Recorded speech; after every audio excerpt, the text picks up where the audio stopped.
le savez, Jan Hahn est décédé il y a une semaine et il y a un nouveau coq qui est appelé araignée. Araignée, pourquoi pas libellule ou papillon?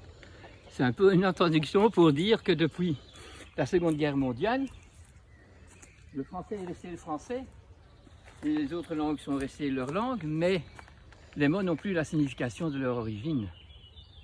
Tout est devenu différent. Pour les vétérinaires et les gens qui connaissent le foin, ça voudrait quand même dire un produit d'herbe, de mélange d'herbes qu'on coupe au moment où il fait très chaud, quand les semences sont au maximum, et on ne peut pas les contrarier, les rendre trop compressés, il faut les laisser aérer. Donc foin, ça va avec aération. Et maintenant, le foin qu'on donne aux chevaux et aux vaches, c'est emballé dans du plastique. Mais on l'appelle encore foin.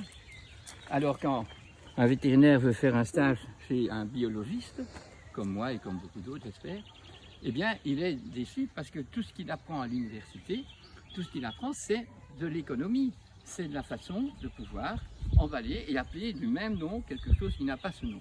Donc évidemment, déjà depuis bien longtemps que les chevaux reçoivent aussi des granulés, une nourriture complètement morte, sans énergie vitale, donc sans force tellurique ou bien, traduisons ça en force éthérique ou intelligence astrale, quand ça n'est pas dedans, l'autoguérison est empêchée.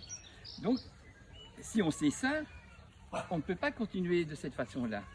Quand on dit c'est du lait, vous voulez du lait dans votre café? Déjà, je ne prends pas de lait dans mon café, mais si vous voulez du lait, c'est pas du lait, c'est du palais que vous avez. Pourquoi? Parce qu'il est emballé, il est passé à ultra haute température et il est Alzheimer, puisqu'il a oublié qu'il est lait. Et il est devenu lait dans le sens vilain, puisqu'on le voit bien blanc, et on le dit beau, mais il est poison, il est Alzheimer, puisqu'il n'a pas gardé ses origines. Donc, il est important que nous soyons conscients qu'aujourd'hui, tous ces gens qui sont nés après 1950, mais après 1960 certainement, n'ont jamais, beaucoup d'eux n'ont jamais vu et connu du vrai lait. Ils savent même, pour beaucoup, ne savent pas que ça sort du pied de la vache. Donc, nous sommes dans un monde où la plupart des personnages qui sont surtout bien civilisés depuis longtemps dans une économie qui marche bien, ils sont loin de la terre, ils sont loin de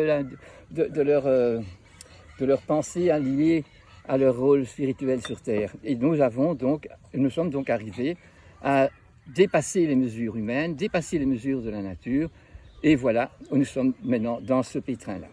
Ce n'est pas encore grave si on s'en rend compte, parce qu'alors notre Titanic qui va à vive allure aller se fracasser peut être conduit un peu moins vite et on peut à tout moment essayer de trouver des sorties et que beaucoup de personnages essayent de retrouver un terroir où on peut remettre la valeur du terroir en éveil. Et alors les cellules, comme les cellules d'un organe ou un organe dans un organisme, peut s'améliorer parce que c'est lui le plus malade, et alors il a la solidarité des autres organes, et alors la guérison peut se faire.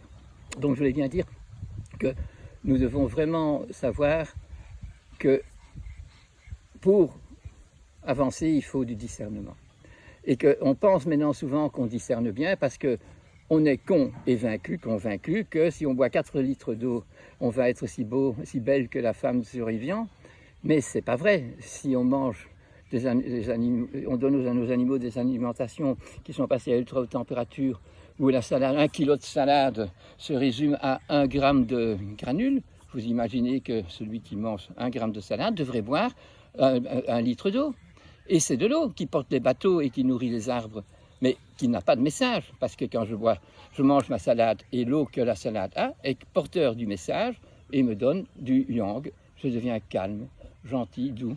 Et ça, c'est le message que l'eau transmet dès que c'est resté vivant. On appelle ça la force éthérique. Alors tout ce qui est neuro-hormonal, tout ce qui est sentiment, tout ce qui est émotion, se transmet en forme astrale. Donc si vous mangez de la colombe et qu'elle n'a pas été passée à ultra haute température et ainsi de suite, eh bien vous allez avoir le yin de la colombe, donc la paix, le désir de paix. Si vous mangez, on ne va pas dire du lion, mais si vous mangez une nourriture comme la viande de cheval, ben vous allez attraper du galop, vous allez être yang à tout casser. Et donc, tout ce qu'on mange possède un message, une connexion avec cet au-delà, avec le monde du verbe, avec le monde de la vérité, avec le monde qui veut se transcender sur Terre, et c'est nous qui devons nous ouvrir à ces connaissances. Donc je pense pouvoir vous dire que la conscience collective, comment peut-on la gérer, la comprendre, la mettre en statistique? C'est pas possible. Mais la connaissance d'aujourd'hui est la statistique possible. Si j'avais dit il y a 50 ans à tous les clients que je vois, à tous les amis que je rencontre, vous savez, la ménopause, est-ce que ça finit? C'est fini pour la reproduction. Eh bien, tout le monde aurait dit, ah oui, on a un nombre d'ovules, et alors à la ménopause, on n'en a plus. Donc, la reproduction est finie. Et on est vraiment dans la liberté de l'érotique, puisqu'il n'y a pas eu de risque d'avoir des enfants, puisque les ovules, s'ils rencontrent un spermatozoïde, normalement, il y a une possibilité d'une reproduction. Et donc, ce serait une joie si on le désire, mais si on veut restreindre l'acte sexuel à de l'érotisme, pourquoi pas, mais il faut alors se gérer et pas se faire gérer par une pilule ou par une opération, parce qu'à ce moment-là, on attaque le corps et on le contamine de produits qui ne sont pas sains, qui vont donner après coup des misères à notre corps. Donc tout dans la vie doit trouver une connaissance, une reconnaissance, parce que Hahnemann et beaucoup d'autres grands sages ont bien dit que c'est l'aberration, donc une erreur de jugement. Donc, étant convaincu qu'il faut, quand il y a de la fièvre, donner un antifièvre, va faire que nous ne sommes plus dans la connaissance de la biologie, du langage logos de la vie bio. Et alors, on se sent coupable en tant que maman. Dès que le gamin fait une dent et qu'il fait de la fièvre, on va lui donner un antifièvre. Mais nous allons donc contrarier la possibilité d'épanouissement de cet enfant. Et on est alors convaincu qu'on a bien fait. Et voilà que l'instruction qu'on doit avoir, c'est une connaissance des vérités de la vie, une connaissance de la biologie.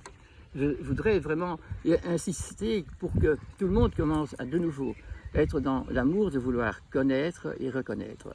Tandis que les connaissances qu'on a aujourd'hui sont complètement dilapidées par la production économique dans laquelle on est. Par exemple, si vous achetez de la mayonnaise au magasin, eh bien vous êtes un imbécile, parce que vous achetez quelque chose que vous devriez savoir, qui est plein de colorants, qui est plein de produits pour donner du goût, et vous ne savez même pas si on a mis des œufs dedans, vous ne savez même pas s'il y a de la moutarde et laquelle.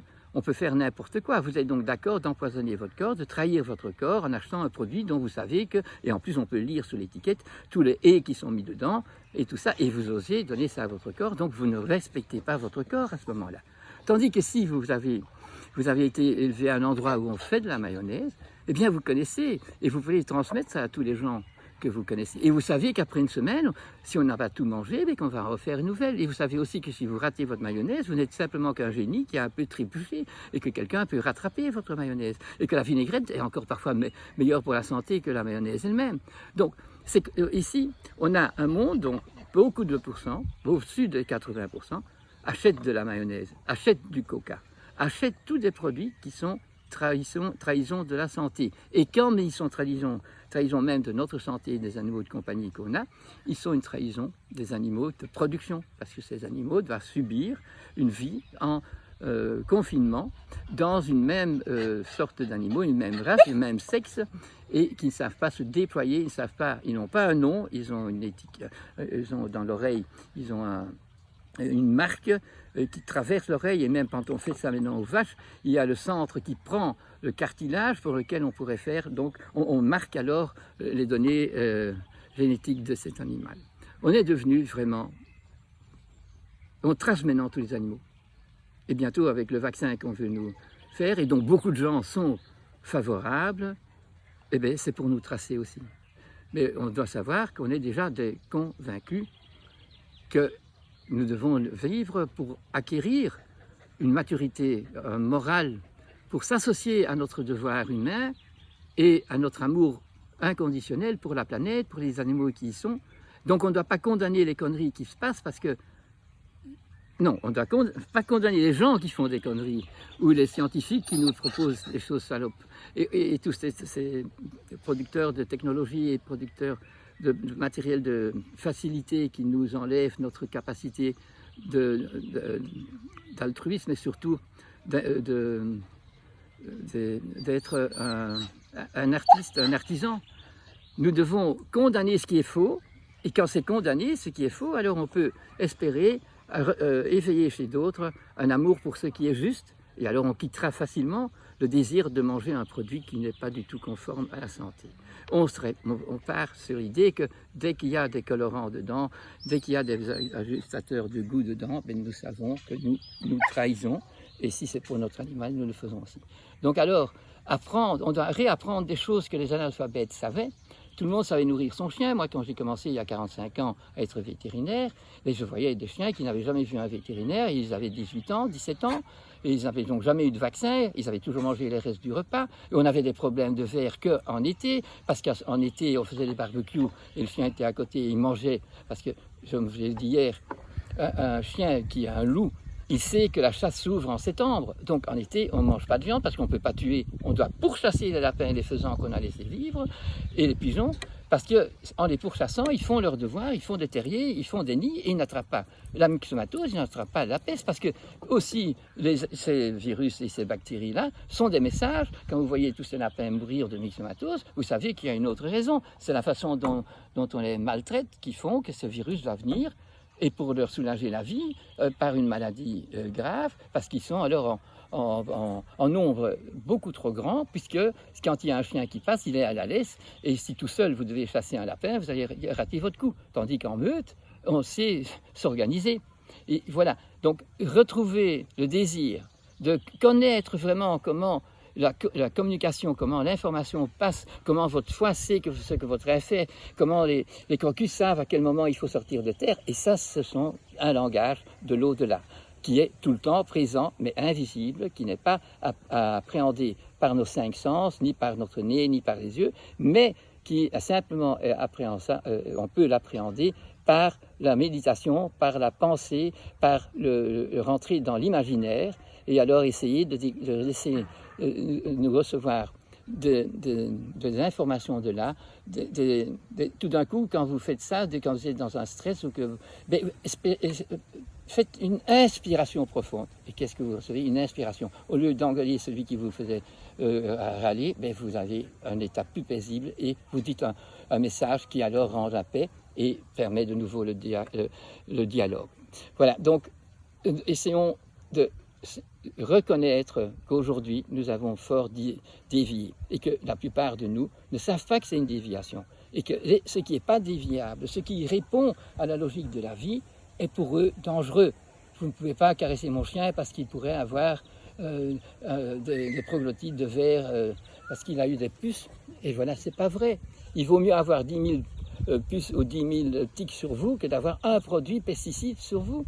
Puisqu'alors là, vous savez déjà très bien que les puces vont s'organiser. Ces animaux qu'on ne voit pas mais qui existent, ces virus qu'on ne voit pas et qui existent, ils ont une capacité de muter, de s'arranger, de cloner pour réparer les gaffes qu'on a ou pour envoyer le message qu'on doit arrêter de nous trahir et de trahir notre corps, qu'on doit être amoureux de notre côlon qui est plein d'un microbiote et qu'on doit nourrir ce microbiote avec des fibres et que quand on a faim à manger, qu'il faut garder des fibres dans tout ce qu'on mange et que ces fibres doivent avoir leur force éthérique et leur force astrale quand ça vient d'un animal. Voilà. Ce sont des rappels, j'en ai déjà parlé dans les autres vidéos, mais j'essaye de les connecter parce que tout doit être connecté, tout doit être assimilable, tout doit se rencontrer et rien peut être scindé. Voilà. J'espère que vous allez aimer comme moi cette belle nature qui nous a créés et qu'on va tout faire pour que tout pousse et qu'on ne considère pas, quand il y a une limace dans mes salades, que c'est une mauvaise limace. On doit apprendre à faire de telle façon que les limaces n'ont pas droit à manger nos bonnes salades. Et ce n'est pas empoisonner ma salade pour qu'il n'y ait pas de limaces et j'ai quand même un monticule de salade, mais empoisonner. Encore un petit mot.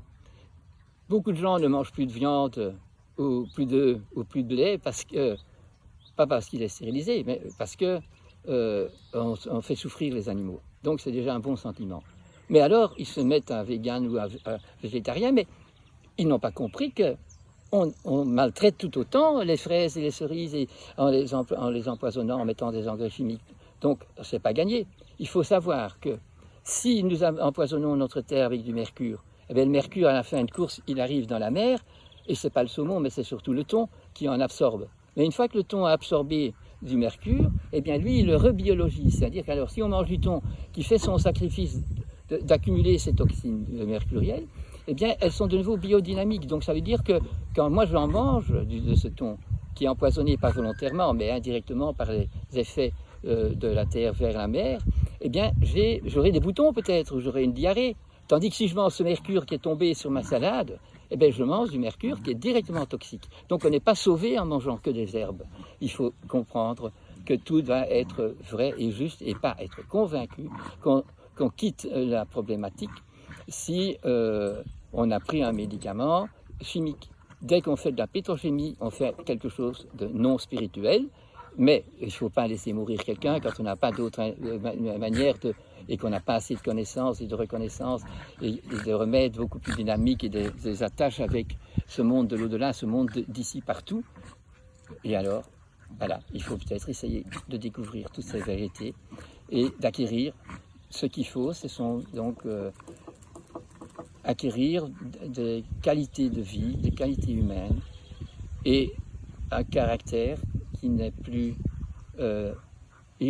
trop irritable et vite irrité, mais qui, devant toutes ces difficultés-là, prend une bonne inspiration et reçoit une bonne intuition et une bonne inspiration pour aller vers le bon, le mieux, et en acceptant les difficultés que ça va amener.